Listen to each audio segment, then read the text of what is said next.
कहाँ रह गई ये चंदा? अब तक तो इसे आ जाना चाहिए था।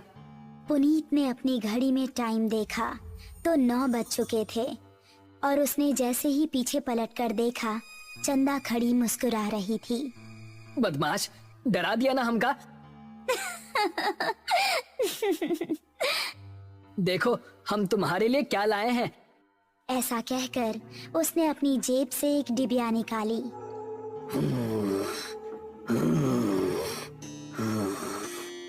तभी उन दोनों को किसी के सांस लेने की भयानक आवाज सुनाई दी। कौन है? ठीक सामने बरगद के पेड़ के नीचे उनको किसी आदमी का अक्स नजर आया। कौन है? सामने आओ। ये सुनकर भी वो आदमी सामने नहीं आया और जोर जोर से सांस लेने लगा। अभी देखते हैं कौन ससुरा है। ये कहकर पुनीत उसके पास जाने लगा। उसने भी 2 कदम आगे बढ़ाकर पुनीत का गला पकड़ लिया। उसको देखकर पुनीत और चंदा दोनों का दिल दहल गया। उस आदमी की गर्दन कटी हुई थी और थोड़ी सी खाल में अटकी लटक रही थी। चंदा चिल्लाई और गांव की तरफ ऐसी भागी कि उसने पलटकर नहीं देखा। गांव पहुंची तो उस टाइम पुनीत के पिता घर के बाहर थे। अरे चंदा बिटिया, इतनी डरी हुई काहे लग रही हो? वो पुनीत। चंदा ने हाफते हुए उनको पूरी कहानी सुनाई। पुनीत के पिता ने अपने साथ कुछ आदमियों को लिया और चंदा उन सभी को लेकर उसी जगह पर पहुंच गई। यही जगह थी वो जहां उसने पुनीत को पकड़ा था। उन लोगों ने इधर उधर नजरें घुमाई तो कोई आसपास नजर नहीं आया। तभी चंदा की गर्दन पर ऊपर से कुछ टपका। उसने हाथ लगाकर देखा तो वो खून था। पेड़ की डाली के ऊपर पुनीत की बिना गर्दन की लाश टंगी हुई थी और उससे खून टपक टपक कर नीचे गिर रहा था। शहर से दूर एक छोटा सा गांव सरूपुर।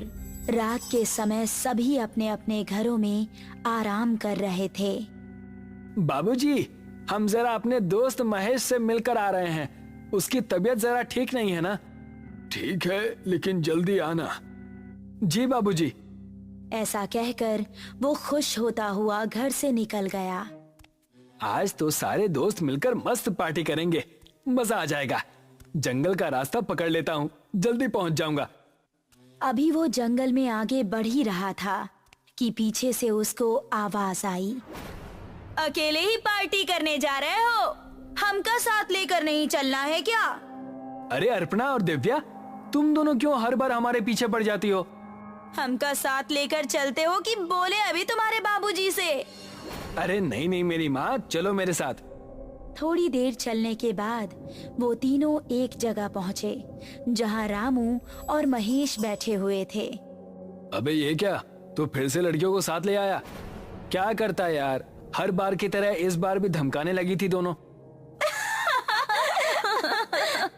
अब क्या करें, हम दोनों को भी अब पार्टी की आदत पड़ गई है। चलो थोड़ी सी शराब पी ली जाए। उसने पास ही रखी बोतल खोली और गिलासों में शराब पलटने लगा।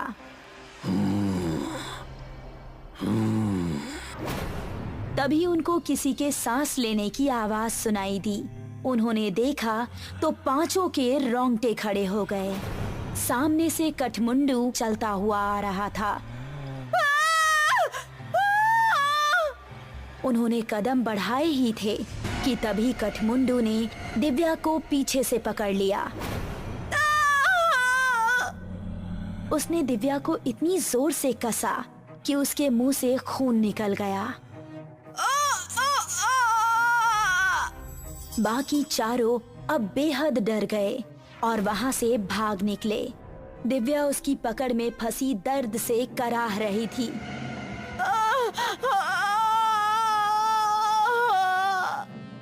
उसने दिव्या को जमीन पर धक्का दिया और उसके ऊपर आ गया। के सीने में हाथ डाला और उसके सीने से खून की धारा निकल पड़ी।